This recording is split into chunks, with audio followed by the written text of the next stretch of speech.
Bonjour les Gémeaux, bienvenue pour votre tirage de la nouvelle lune du 28 février 2025. C'est l'œil d'Odin. Comment allez-vous?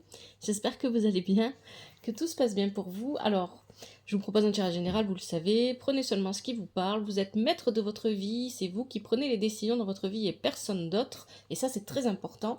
Vous pouvez regarder les tirages de votre ascendant, de votre signe lunaire, ou votre signe en Vénus si celui-ci ne vous parle pas. Un grand merci à vous pour votre présence, merci pour votre soutien, pour les likes, les j'aime, les commentaires, toujours avec respect et douceur, les abonnements, le partage des vidéos, que vous soyez sur TikTok ou sur YouTube. Un grand merci à vous pour votre présence. Alors, le 25, vers 18h, il devrait sortir la méditation de la nouvelle lune. Je vous invite à la faire si vous aimez les méditations, il n'y a pas d'obligation, bien évidemment. Ces méditations, elles sont importantes, non pas parce que vous allez énoncer vos intentions, mais parce que ça va vous permettre de clarifier votre esprit, de comprendre, de voir les choses de manière plus claire. N'hésitez pas à la faire plusieurs fois aussi. Si une fois, c'est pas suffisant, vous sentez que ça n'imprègne pas, c'est pas encore ça. Et surtout, si vous n'avez pas l'habitude de faire des méditations, il est normal, hein, au début, je le dis pas tout le temps, ça, mais je devrais, de pas réussir à visualiser. Hein. Quand on n'a pas fait de méditation depuis très longtemps aussi, ça peut arriver qu'on a du mal à visualiser. C'est pas grave. Il n'y a pas de bien faire et de mal faire. C'est ça qu'il faut se dire. Allez. Les consultations privées, je vous invite, si vous êtes intéressé, à m'écrire via l'adresse l'œil d'Odin tarot avec un s @gmail.com. Elle s'affiche normalement sur l'écran et vous pouvez la retrouver sur mon profil sur TikTok, YouTube ou dans la description des vidéos sur YouTube. Voilà. Allez, on y va. Tirage en 5 positions réalisé avec l'oracle divinatoire nordique Yggdrasil, le tarot, le vice-versa tarot et le I Ching. En conseil, on prendra l'oracle des déesses africaines. Première position, on va parler du passé lointain. Dans un passé lointain, on parle de colère avec Surt. Alors, pour moi ici, ce qui est très intéressant, c'est que probablement, vous êtes mis en colère. Il s'est passé quelque chose qui vous a profondément blessé, qui vous a fait sortir de vos gonds. Et ce quelque chose, peu importe ce que ça a pu être, vous a permis, avec la justice ici, de réaliser un véritable travail sur vous-même. Vous avez... c'est un petit peu comme si, j'ai cette image-là en tête, hein, Surt se met en colère, avec tout le feu purificateur, qui va venir brûler, vous débarrasser de vos anciennes peaux, de tout ce qui n'est plus vous. Et il y a cette idée ici de se débarrasser avec cette justice de ce qui n'est plus vous dans ce passé lointain, de faire peau neuve en fait, et pour le meilleur, avec l'hexagramme qui est ici, l'hexagramme 42, c'est vraiment pour le meilleur. On se débarrasse de tout ce qui n'est pas nous. En fait, il y a cette idée avec ces premières cartes que vous vous étiez probablement enfermé dans un rôle qui n'était pas pour vous, avec des conditionnements qui étaient extrêmement forts, avec peut-être des blessures, des traumatismes qui vous ont aussi conditionné et qui vous ont poussé à agir à l'inverse de ce que vous auriez toujours voulu faire et vivre et dire, etc. Et vous en prenez conscience et vous décidez de vous débarrasser de tout ça. C'est ça que viennent nous dire les cartes ici, les Gémeaux. Et pour le meilleur, parce que ça vous amène à vivre une véritable croissance. Une croissance, c'est très intéressant, parce qu'ici, ça vous permet de rencontrer de nouvelles énergies que vous n'aviez pas rencontrées, qui vont venir nourrir votre développement intérieur. C'est ça qu'on dit là. Déjà, ça commence, c'est fort. Allez, deuxième position, on est sur le passé plus récent. Dans un passé plus récent, après avoir éliminé ce que vous aviez éliminé, c'est un petit peu ça. Hein. Ici, on a le soleil, on a Sol, non, le soleil, ambition, détermination, force. Mais pour moi, ici, ce que je retiens, c'est la clarté. Vous avez vu clair dans votre propre vie, ce qui vous a amené à vouloir agir avec beaucoup de rapidité, 8 de bâton. On veut agir avec beaucoup de rapidité, on veut avancer très vite vers son propre développement personnel, hexagramme 19. Ça va trop vite dans ma tête. Ici, dans un passé plus récent, vous êtes... Avec la carte de Sol, il y a vraiment cette idée d'entrer en action. On a la force d'action. On a beaucoup d'énergie de feu là dans ce tirage, pourtant, vous êtes un signe d'air. J'allais dire vous êtes un signe d'eau. Non, vous êtes un signe d'air. Donc ici, il y a cette idée que vous êtes... vous entrez en action parce que vous vous êtes débarrassé de ce qui ne vous convenait plus, ce qui n'était plus pour vous, de toutes ces peaux que vous portiez et qui étaient trop lourdes pour vous. Et parce que vous y voyez clair et que vous savez précisément, hexagramme 19, ce que vous voulez réaliser, vers ce vers quoi vous voulez aller, eh bien vous agissez avec beaucoup de rapidité. On a encore du bâton ici, encore cette énergie de feu. Vous allez... il y a cette idée avec l'hexagramme 19 que vous rencontrez peut-être des situations ou des personnes qui viennent se positionner pile poil, bien dans le bon alignement de ce que vous êtes en train de vivre, de ce que vous êtes en train de faire. Donc c'est comme si un petit peu les choses s'étaient dans ce passé un peu récent, les choses s'étaient alignées. Et vous avez pu vraiment avancer de manière très rapide sur votre... Et pour moi, il s'agit de guérison. Hein. Vous avez guéri de quelque chose. Vous vous êtes débarrassé de quelque chose que vous avez porté pendant des années comme un fardeau. C'est ça qu'on nous dit là depuis le début. Et vous avez réussi à avancer dans votre guérison parce que les choses se sont alignées, parce que comme vous avez pris cette décision enfin, il y a vraiment cette idée-là de enfin, ça y est, oh. Alors, l'univers a aligné pour vous ce dont vous aviez besoin pour avancer rapidement. Au présent, qu'est-ce qu'on a?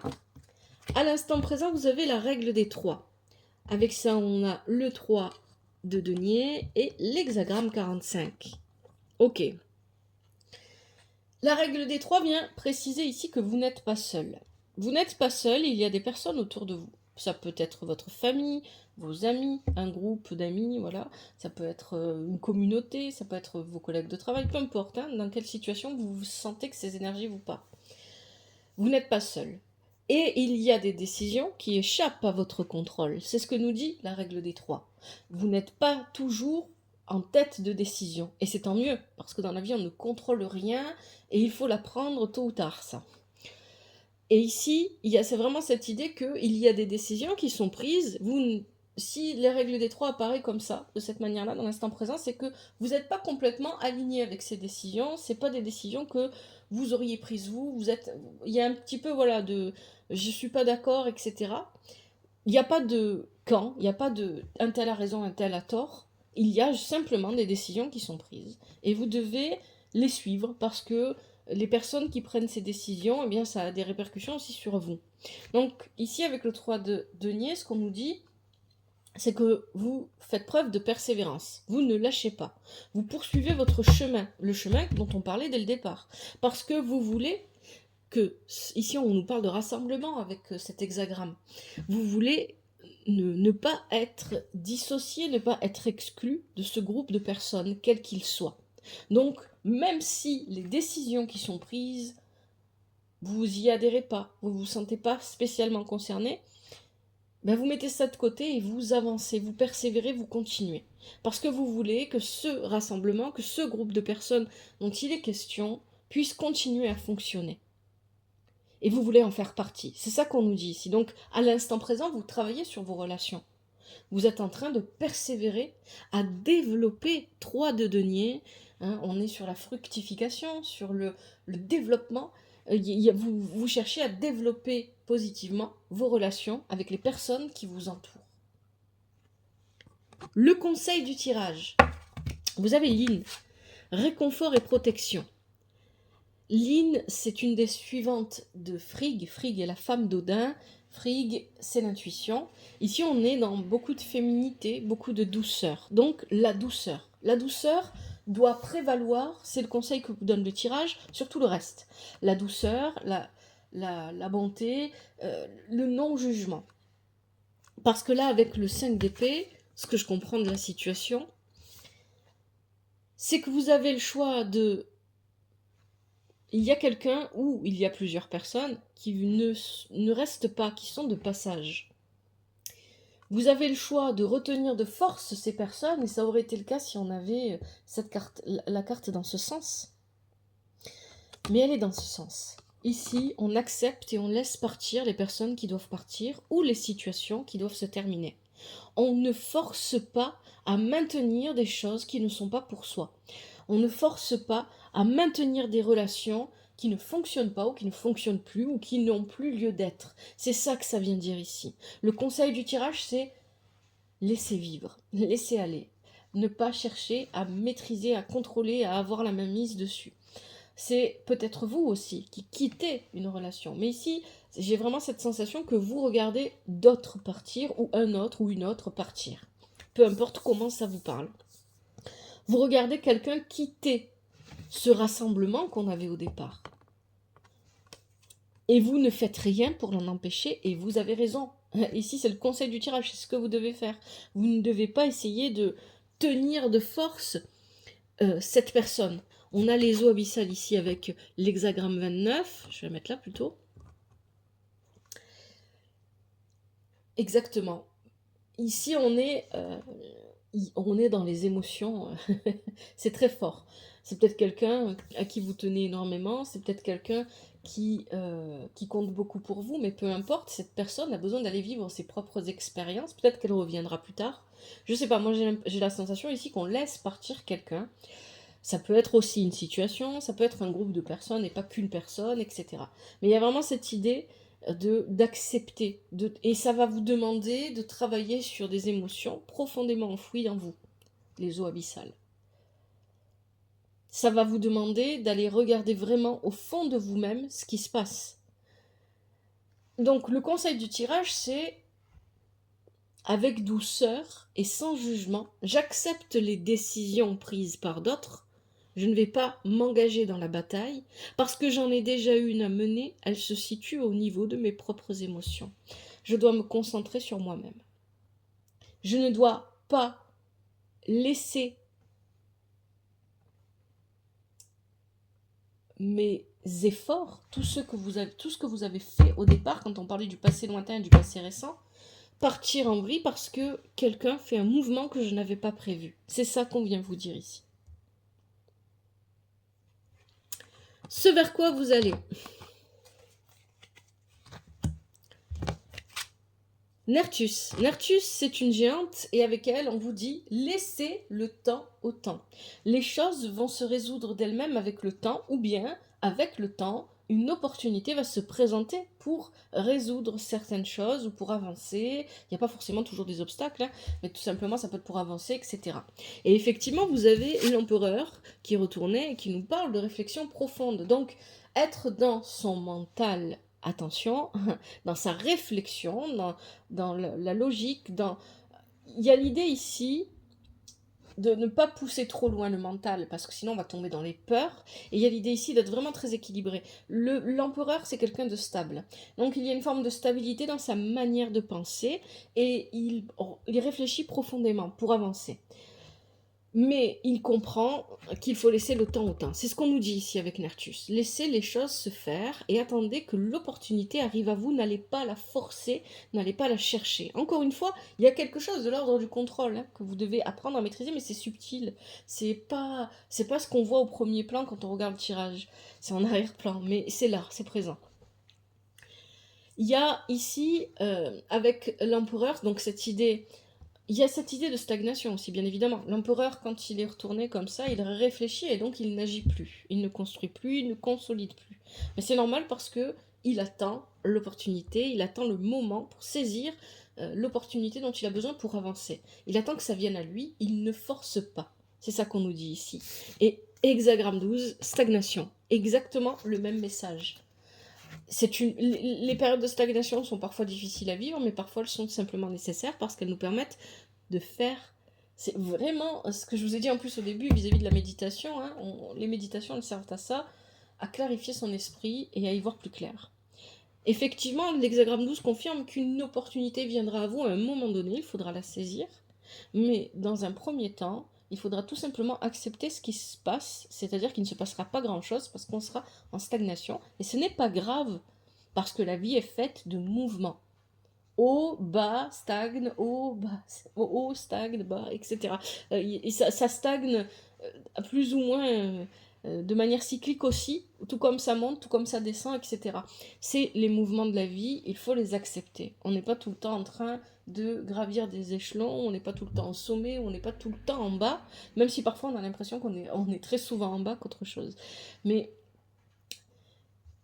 ici, prenez-le, laissez le temps au temps. C'est vraiment ça ici qu'on vous dit, les Gémeaux. Je vous propose maintenant les conseils avec l'oracle des déesses africaines. Allez, pour les Gémeaux, pour cette nouvelle lune du 28 février 2025, quels sont les conseils ?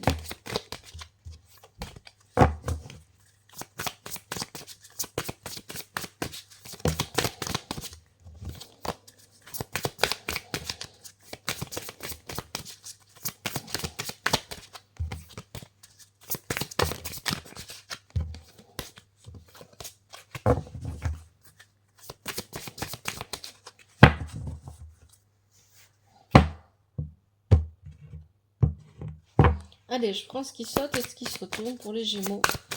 Les conseils pour cette nouvelle lune du 28 février 2025. Allez, on en a deux ici qui sont tournés. Reine Mandi, intuition. Assazia, joie. Est-ce qu'on a encore un conseil pour les... Hop, petit par terre. Je ramasse.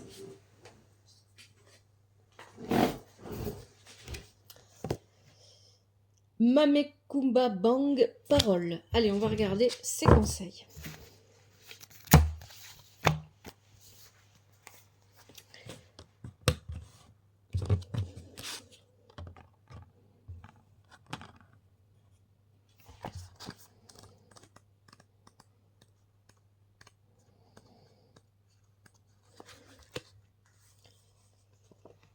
Alors, Reine Nandi, vous savez déjà, respirez profondément et abandonnez-vous à ce que vous savez être. Faites confiance à votre sagesse et votre boussole intérieure. Exactement. Et on est sur l'élément feu. Déclaration de la déesse. Je suis le savoir. Je pense que ça résume plutôt bien tout le tirage là. Allez, deuxième conseil. Assazia, joie.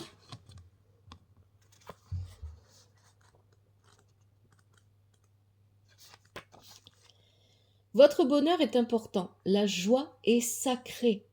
Votre rire arrose la terre. Déclaration de la déesse. Je me sens moi-même quand je suis heureux, quand je suis heureuse. Pratiquez des activités qui vous permettent de vous sentir heureux et heureuse. Ne vous dites pas « Oh non, j'ai pas le temps » ou « Je ferai ça une autre fois » ou « Là non, je peux pas, j'ai trop de choses à faire » ou je sais pas quoi. Allez-y, faites ce que vous avez à faire qui vous rend heureux et heureuse. Mame Kumbai Bang, parole. Dernier conseil. Parlez fort, exprimez-vous. Vous avez le droit d'être entendu. Déclaration de la déesse. J'assume ma voix, je m'exprime et je parle fort.